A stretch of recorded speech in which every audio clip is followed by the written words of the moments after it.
karate belts? Are they necessary? Is a karate belt important? Well, we know traditionally karate belts are a form of a ranking system.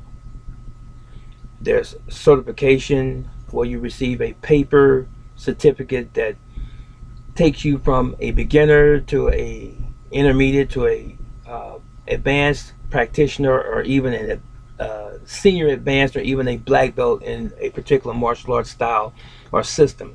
We know about the certification, but is the belt ranking system necessary? Let me ask you this question. Do you wear a karate belt in the street? When you go to work at the factory, at your office, at the restaurant, wherever you go to work at, do you wear a karate belt? Do you wear a karate belt? No, you do not.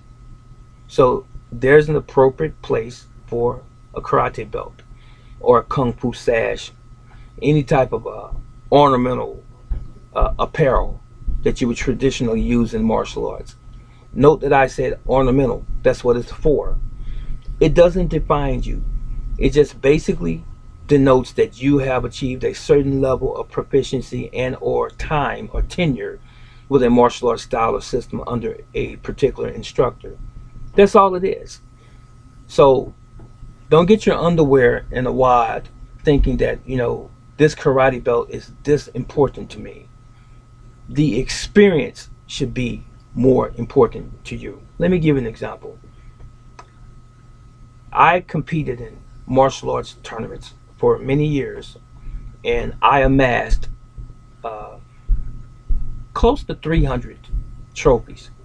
Okay, close to 300 trophies, medals, and so on, plaques, and what have you. Do you know what? At one time, when I won those awards, first, second, third place, and what have you, uh, it meant a whole lot. And it is impossible to remember every single event that I won all of those awards in. So many of them in so many years.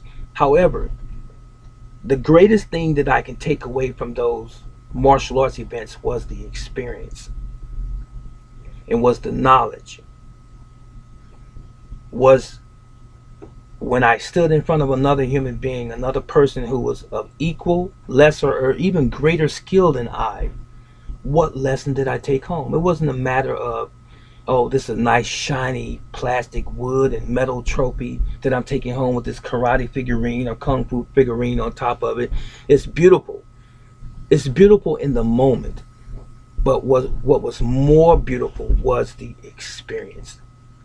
What did I learn from the experience? Even if I lost, what did I take home with me in terms of knowledge and experience? That was the most beautiful part. So it wasn't about the trophy, because after a period of time, these things are stacked in my home.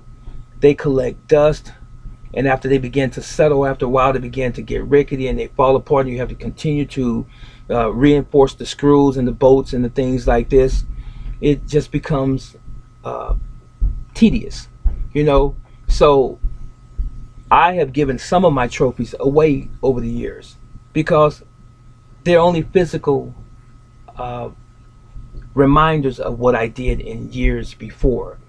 But what I will always have with me that I can't give away is my experience on the floor. The same is true with my karate rank, and I would encourage you to feel the same way, or to even think about it.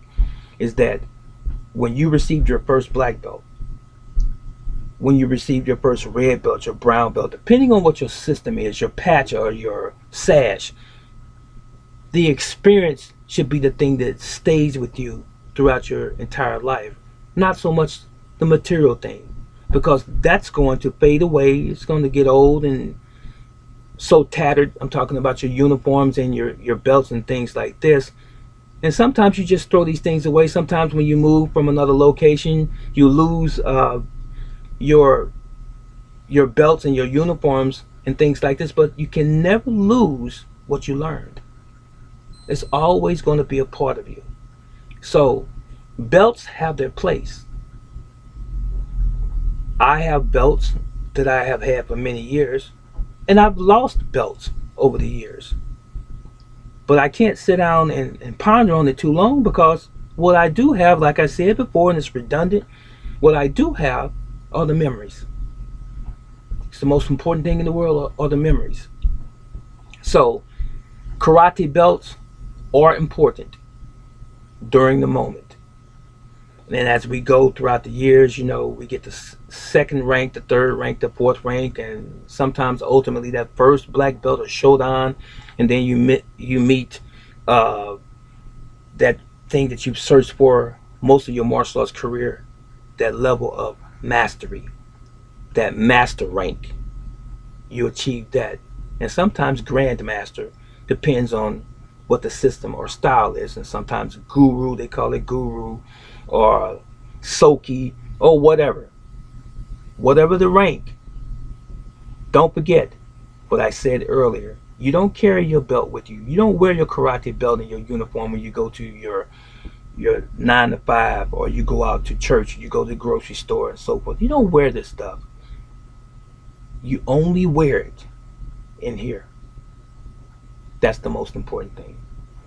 That was it, and that was all. This is Brother Teacher.